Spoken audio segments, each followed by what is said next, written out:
Good morning. Welcome, Malta. Thank you for joining. Today, we are going to start the sixth chapter from the book called The Life of Swami Vivekananda by his Eastern and Western disciples. Till yesterday, we have read about the in the first chapter about the ancestry of Swami Vivekananda, and in the second chapter regarding the birth and childhood of Swami Vivekananda. In the third chapter, we got to know about the early education and glimpses of spirituality. In fourth chapter, we learned about the college days of Swami Vivekananda. In the fifth chapter, we got a glimpse of the life of Shri Ramakrishna in brief. So, Shri Ramakrishna, as we know, was the master of Swami Vivekananda, and this fifth chapter was dedicated to the brief knowledge about who Sri Ramakrishna was and how his life was in brief. So the sixth chapter talks about the chapter name is At the Touch of the Master. So there are certain incidents that are kind of life turning for Swami, and probably those are mentioned in the very the introduction part. How Swami Vivekananda got introduced to Sri Ramakrishna in a very intimate way, in a very close contact. How did that happen, and what as a realization Swami Vivekananda had after meeting Sri Ramakrishna? Probably we are going to read about that today. So the previous chapters are uploaded in my YouTube channel, are slowly gradually being uploaded in my YouTube channel. Probably I am about to upload the third chapter today, and yes, anyone can refer to that channel for listening to the recorded spaces anytime they are free. So let's begin. At the touch of the Master. The incarnations bear a special message for the world. Moved by compassion at the sight of the sorrows and miseries of humanity, the Lord, who is beyond the contamination of ignorance, incarnates himself in this world, acknowledging a temporary allegiance, as it were, to all powerful Maya, his own inscrutable power. He is only a translucent veil, and he is aware, even from his very birth, of the special mission he has for the world. After intense spiritual practices of some years, the veil is rent and his real self shines forth. A consummation which takes an ordinary mortal thousands of births to attain. Then his power becomes irresistible. He revolutionizes the world.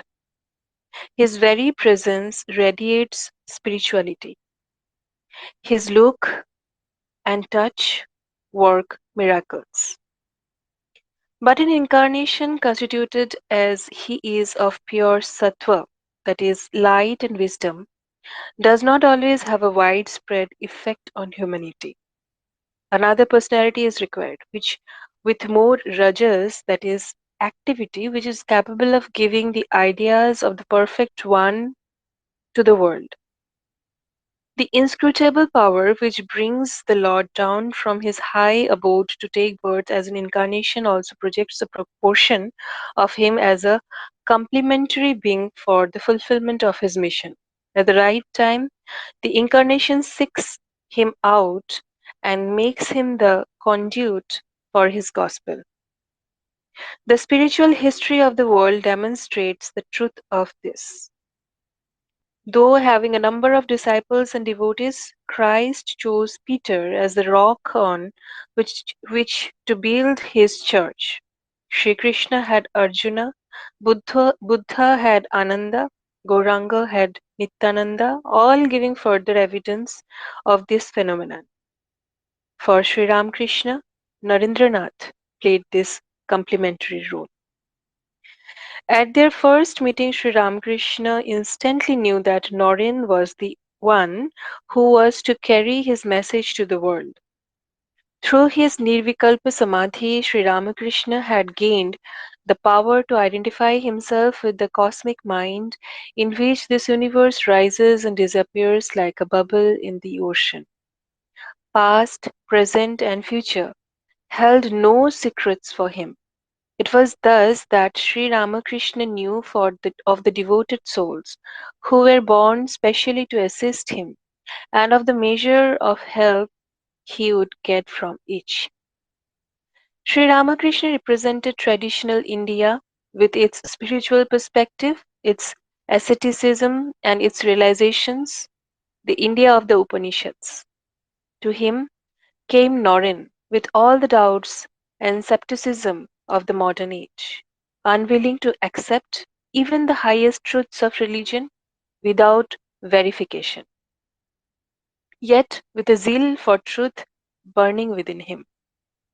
Norin had yet to learn that reason. Though the best instrument in the relative world could not carry one beyond relativity to the absolute, where the truth of religion abides. The result of this contact of Sri Ramakrishna with Narendranath was Swami Vivekananda.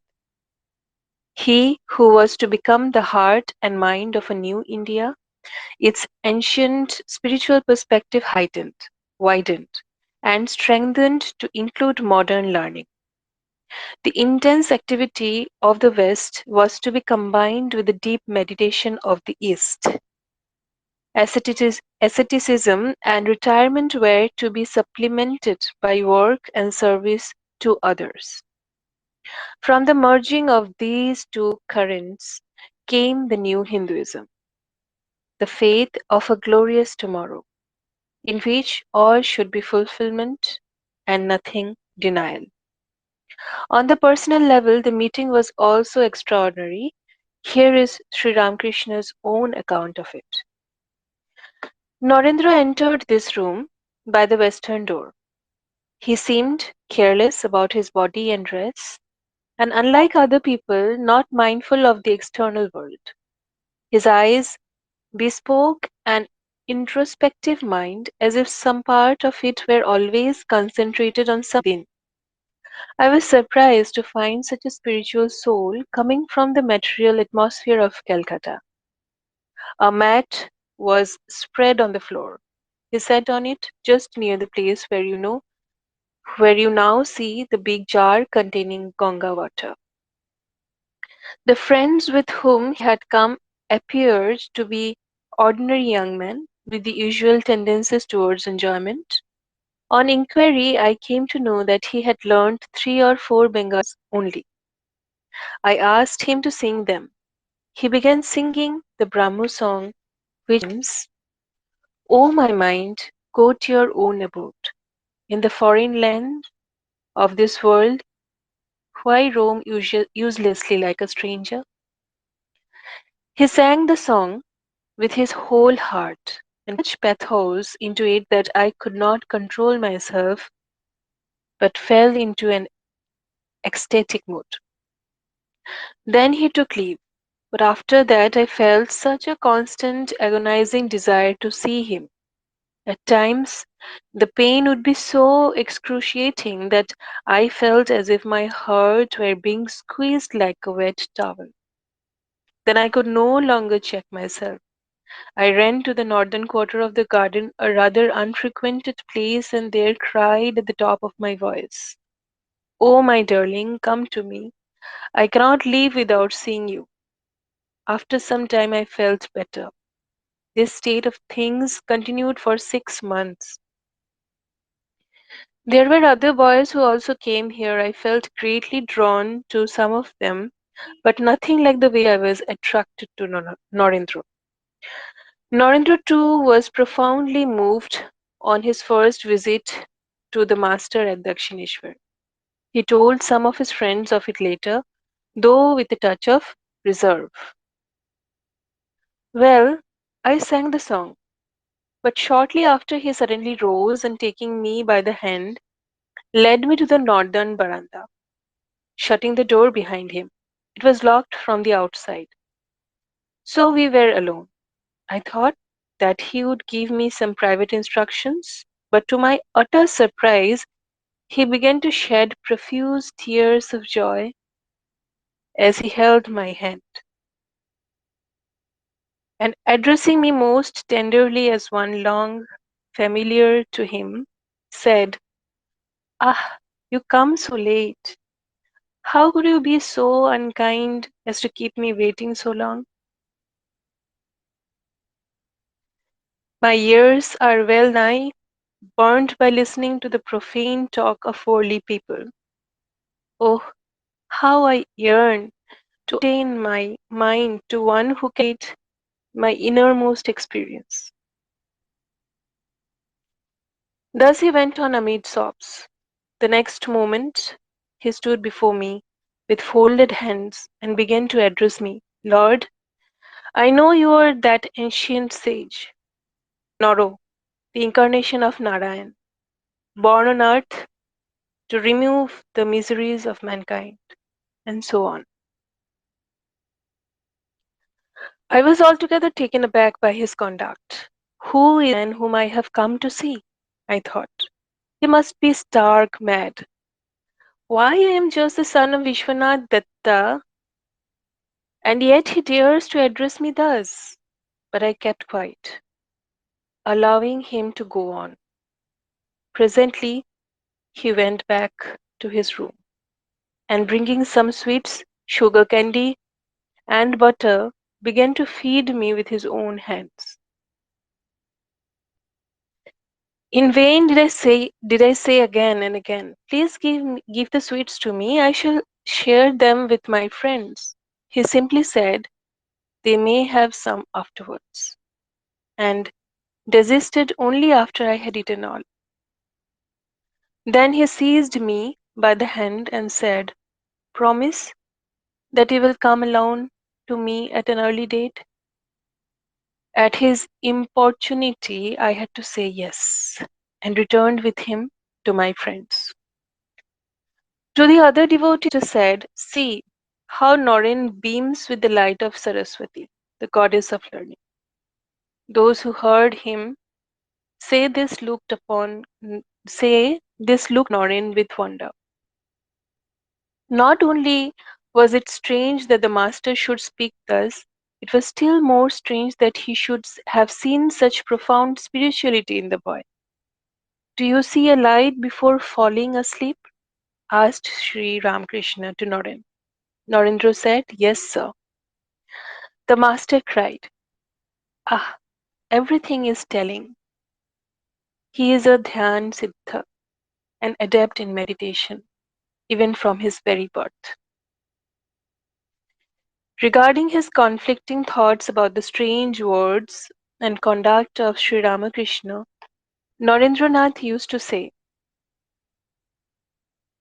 "I sat and watched him. There was nothing wrong in his words, movements, or behavior towards others.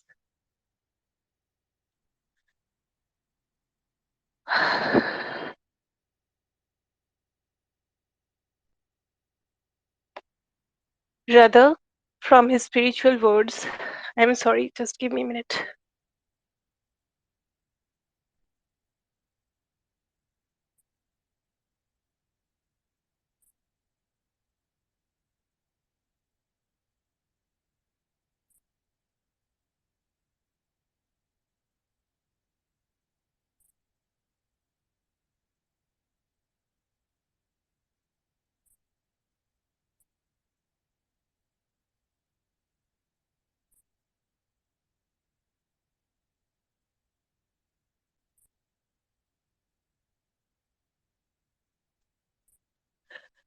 Rather, from his spiritual words and ecstatic states, he seemed to be a man of genuine renunciation.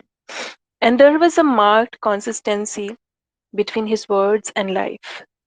He used the most simple language, and I thought, can this man be a great teacher? I crept near him and asked him the question which I had asked so often. Have you seen God, sir? Yes, I see him just as I see you here, only in a much intenser sense. God can be realized. He went on. One can see and talk to him as I am seeing and talking to you. But who cares? People shed torrents of tears for their wife and children, for wealth or property. But who does so for the sake of God? If one weeps sincerely for him, he surely manifests himself. That impressed me at once. For the first time, I found a man who dared to say that he had seen God.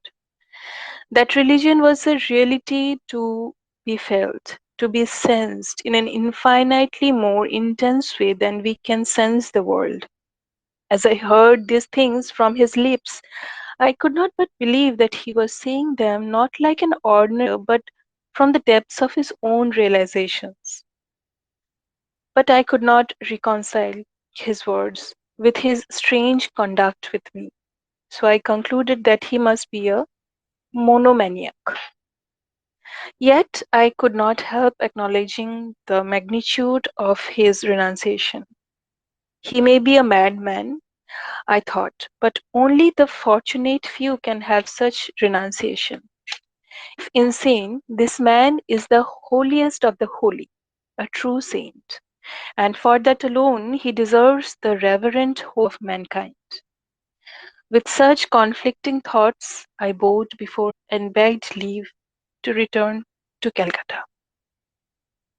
Though Naren considered Sri Ramakrishna to be a madman, he was at a loss to account for the strange feeling of blessedness that came over as he sat near the Master.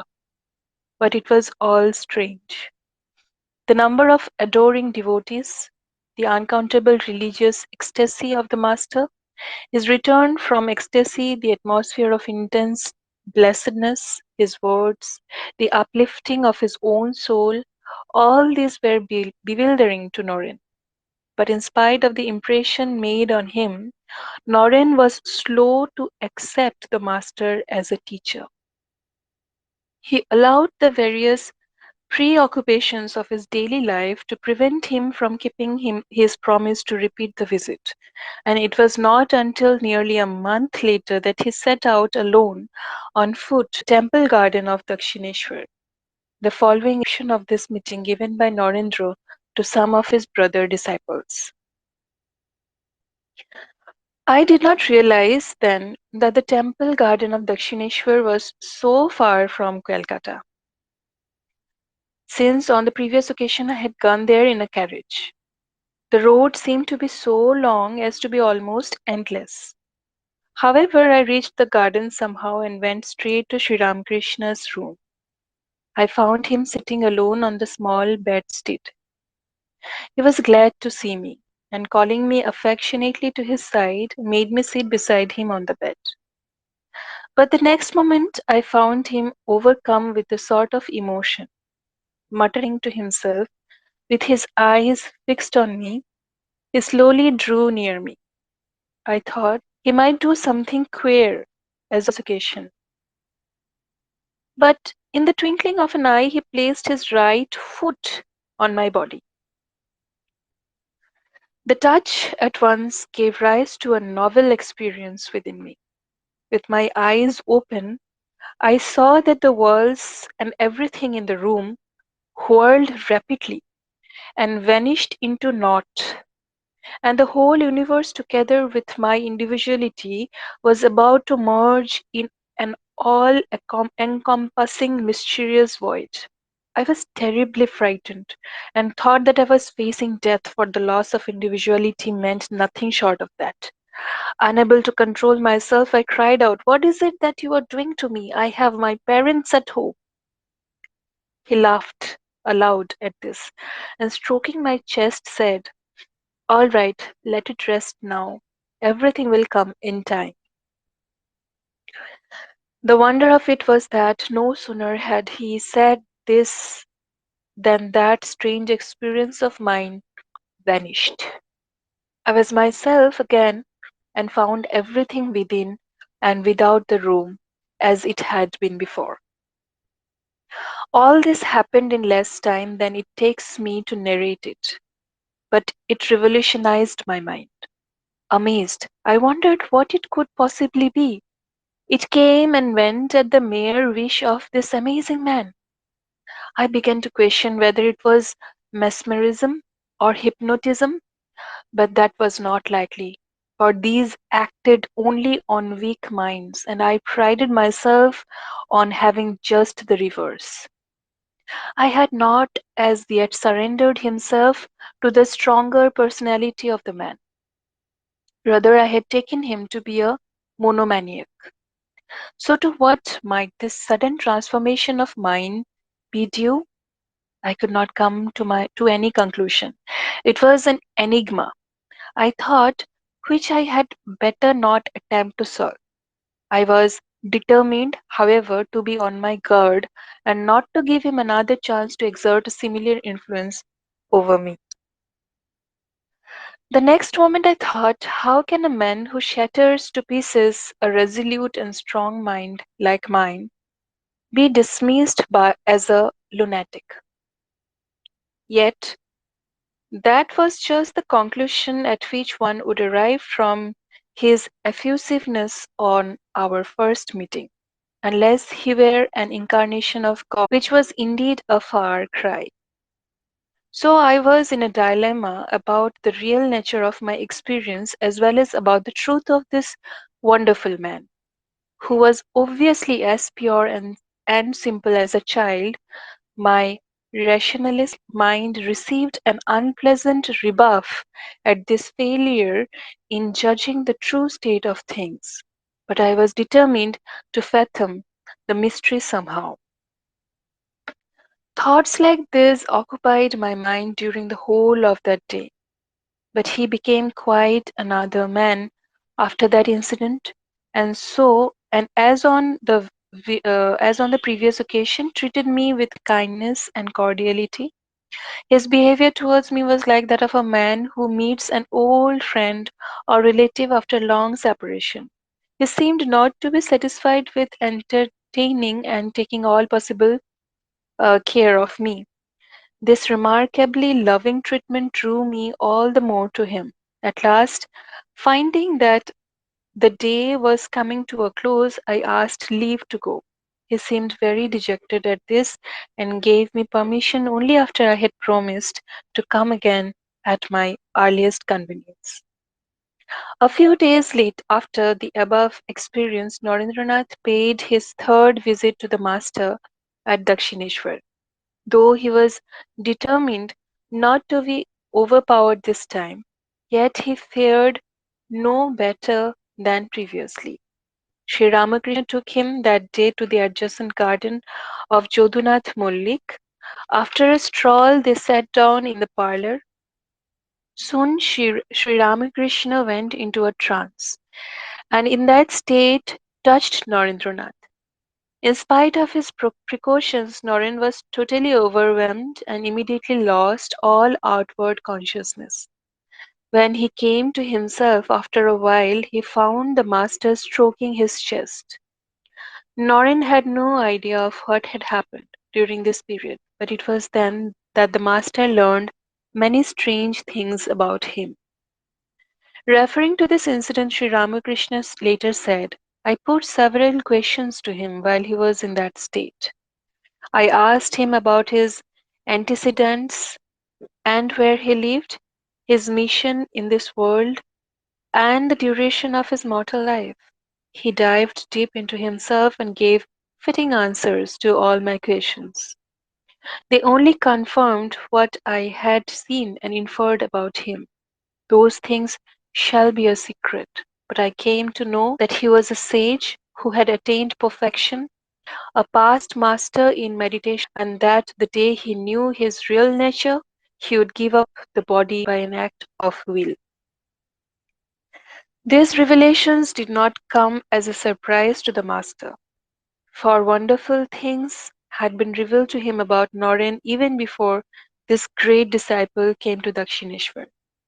This is how Rama spoke of them.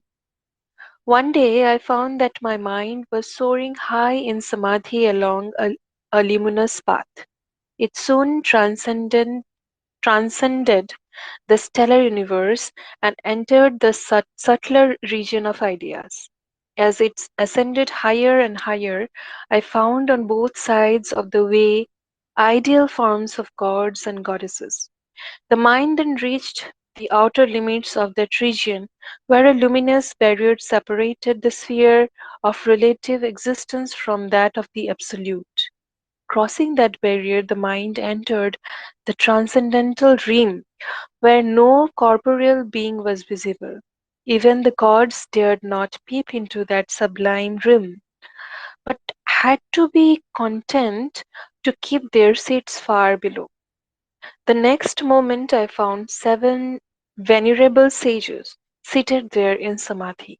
It occurred to me that these sages must have surpassed not only men but even the gods in knowledge and holiness, in renunciation and love. Lost in admiration, I was reflecting on their greatness when I saw a portion of that undifferentiated luminous region condense into the form of a divine child. The child came to one of the sages, tenderly clasped his neck with his lovely little arms, and addressing him in a sweet voice, attempted to drag his mind down from the state of samadhi. The magic touch roused the sage from his superconscious state, and he fixed his unmoving, half open gaze upon that wonderful child. His beaming countenance showed that the child must have been the treasure of his heart. In great joy, the strange child said to him, I am going down. You too must go with me. The sage remained mute, but his tender look expressed his assent. As he kept gazing on the child, he was again immersed in samadhi. I was surprised to find that a fragment of the sage's body and mind was descending on earth in the form of an effulgent light. No sooner had I seen Norin than I recognized him to be that sage. Subsequent inquiry elicited from Shri Ramakrishna the admission that the divine child was none other than himself. On another occasion, Sri Ramakrishna saw in a vision a streak of light flash across the sky from Varanasi towards Calcutta. In great joy, he exclaimed, My prayer has been granted, and my man must come to me one. It would seem that Norin's inability to discover what had happened during his trance was due to the will of the Master, who thought it best that his disciple should not know of the highest state too soon. He was not as yet prepared for it, and would only have been terrified by it. And when Norin was in that state of samadhi, the Master turned the subconscious currents of Norin's nature by force, as it were, into the superconscious channel, working a great transformation in his mind. So it was that, little by little, he began to regard Sri Ramakrishna not as a madman, but as the only sane man among the myriad lunatics of the world, who dwell in an asylum of selfishness and desire, bound down in a prison house of lust and gold. Still, the strange words Sri Ramakrishna addressed to him during the first meeting at Dakshineshwar were an anomaly. The full significance of the part he was to play with the master dawned on him only later, after repeated tests and trials. Noren was the master's from the moment the latter touched him. It was a possession, however, which meant the highest freedom for Noren's soul. He lost many of his cherished convictions, for instance, that a guru, that is, a spiritual teacher, was not necessary. He could a man, how could a man he had reasoned necessarily weak and short visioned, be the un- unerring guide that the principle of implicit obedience implied. Now he realized that it was possible for such a man to exist and for his help and influence to be of inestimable value. His faith in asceticism and renunciation was strengthened by coming in contact with the Master. He devoted himself heart and soul to the endeavor of realization. After a searching analysis of the Master's realizations and mode of life, he accepted from him the advice and help which appealed to his, that is, Norin's reason. Narendra was at that time a sceptic, with no faith in the Hindu gods. He laughed at many of the injunctions of the Hindu scriptures, nor was he one to silence the questionings of his mind, or drive off a doubt with the lash of a fanatic creed. His soul was open to all that might come to it. At first came darkness, appalling darkness, intensified by anguish. Even here he tried to see, and when the gloom was blackest, and he was beginning to ask himself whether he might not be chasing phantoms, a faint light as of the dawning of truth became apparent. This gave him hope to go on in the face of failures and persisting darkness. To allay his doubts, he demanded direct vision. The more Norin struggled against doubt, the more insistently it arose within the silence of the soul. He was, however, a born sailor on the ocean of the struggle for reality, and his sailor's instinct kept him afloat. He was confident that the beatific knowledge would come as a triumphant climax to all his struggles and sufferings. Sri Ramakrishna understood and loved Naren the better for all this turmoil, for he himself had had to pass through upheavals which, though they were tempests of the soul rather than of the mind, as in Noren's case, were similar in their cause and intensity. He saw that Noren's intellect, because of the very intensity of his desire for the truth, would for long doubt, but he saw also that Noren would conquer in the end, that he would transcend all limitations and become a spiritual giant. So he continued to guide and instruct him with love and patience. Hereafter life is that of the saint in the making.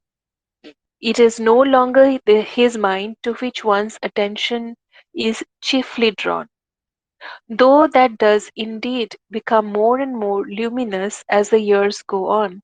It is his heart, his soul, his vision that captures attention.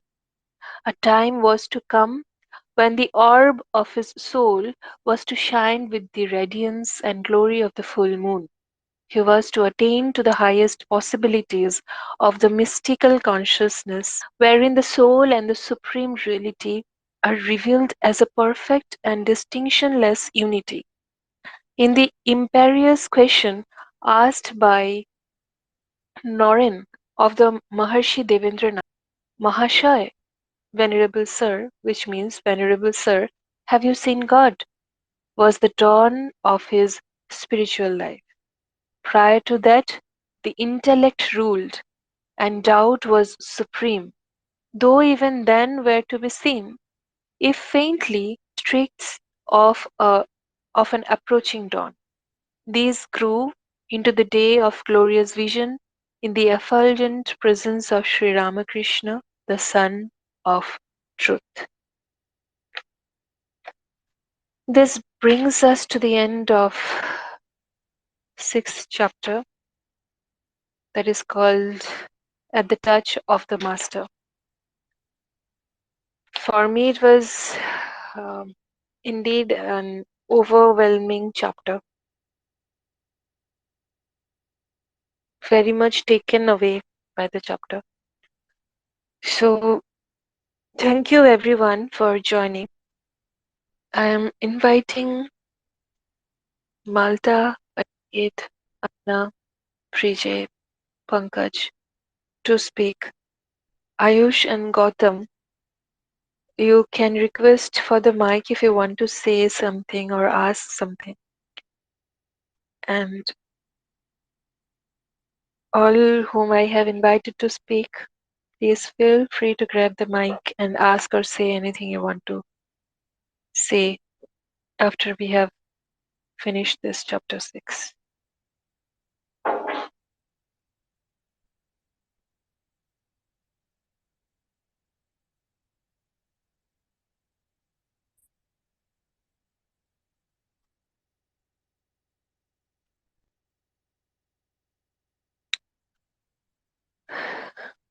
Are you able to see the mic? I still see everyone in the listener spot.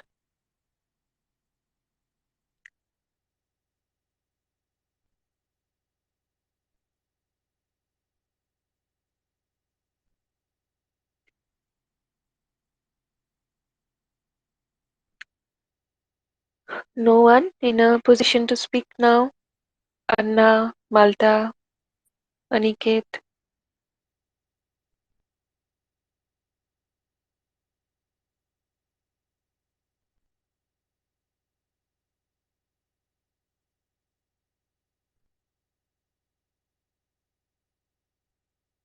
All right. It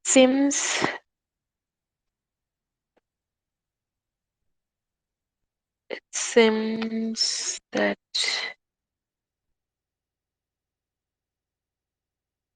yes, Aniket. Yet another beau- yet another Sorry, Aniket. yet another beautiful chapter. I really love it.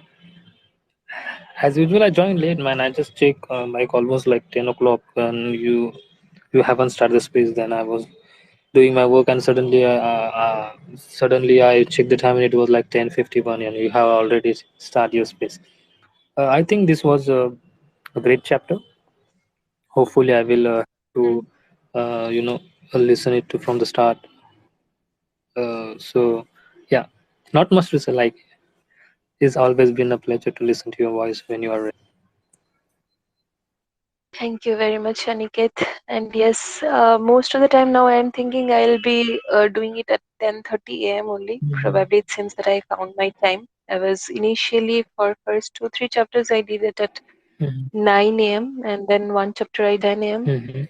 And for the past 2 days I think I'm doing it 10:30. Mhm. So, No, actually, what happened like the morning time is like people are like usually going their work. People are doing their own work. So, if you ask me, I think evening is the best time if you want to do the book reading. Like because everyone is now coming from the office and they are in when they can relax. Listening to your space. So morning time is a very busy time. you are very right. But the reason I do not want to place it in the evening, there are two reasons. Mhm. One is this is completely my working hour is in the evening. Like my Uh-huh. shift starts at 2 and then Yeah. ends at 11:30 p.m. Mhm.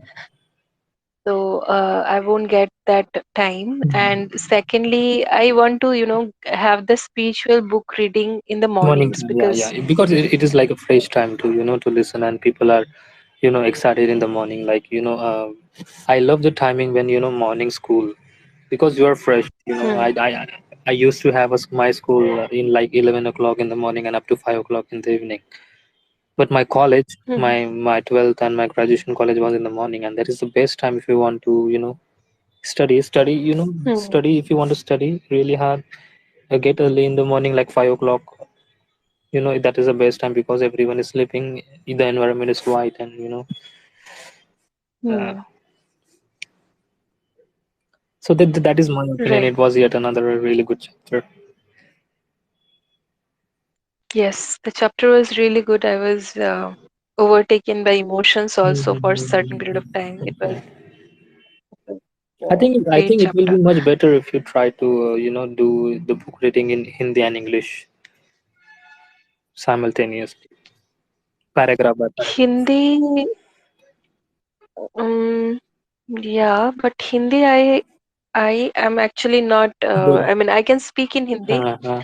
but I cannot really read or write in Hindi. I mean, not that good. Like it's just that I can manage, Hmm. but I'm not that good in reading or writing Hindi. I can speak, of course, but I cannot read or write. So at this moment, I don't think I'm prepared for that. But yeah, It's fine. I'll It's keep fine. that Yeah, in it's mind like also. what I thought that maximum audience in India they do not prefer English reading that much, so that's why. Hmm. Yeah, maybe gradually, sometime later, And I can I'll try understand to you are get it. from Kolkata, so uh, Yes. how is Kolkata like in the summer season? In the summer season, it's hot, Mm-hmm. same as the rest of India. It's quite hot. I mean, the summer season extends My more than the winter. my city is very hot. Like it's like crazy. Hmm. And I think I really need to visit Kolkata, man. Like once in a life, I really want to come there. Like I have listened that the mishti doi and all the rasgullas and the fish. You people Hmm. prefer fish a lot there. Yes, Yeah, right. great, great. Yeah, that's what I want to say. There is not much to say about you. You're always been an awesome like book reading or whatever you do. It's always been a great pleasure to listen to you. Love your tweets. Yeah. Thank you very much, Aniket. That means a lot. And yes, so maybe today is Friday, so Saturday and Sunday it's a weekend. So probably I'll be doing a summary session for the chapters that we have read by now.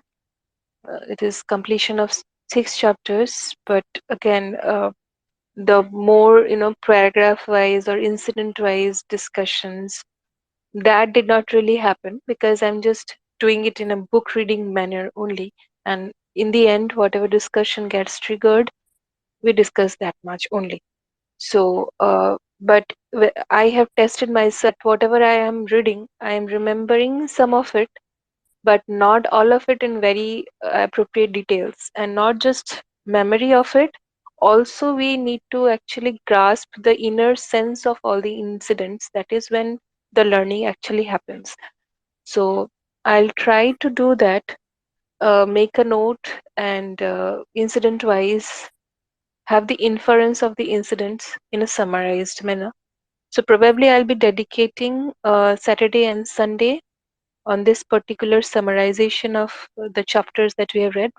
What I mean, to the extent I can, and then we will proceed towards the next chapter later on. So that is my current plan as of now. So let's see tomorrow. Let's catch up tomorrow. Yeah, yeah, yeah. Actually, please send me the space. I'm like Rajini nowadays. Okay, okay, sure, sure. I'll send you the invite Yeah, and yeah, just yeah, yeah. Yeah. Have a nice okay. day ahead. Yeah, Have a nice day to all of you too. Thank you everyone for joining. yeah, yeah. Let me just retweet the space so people can hear this. All right. Thank you. Bye Yeah, bye. yeah.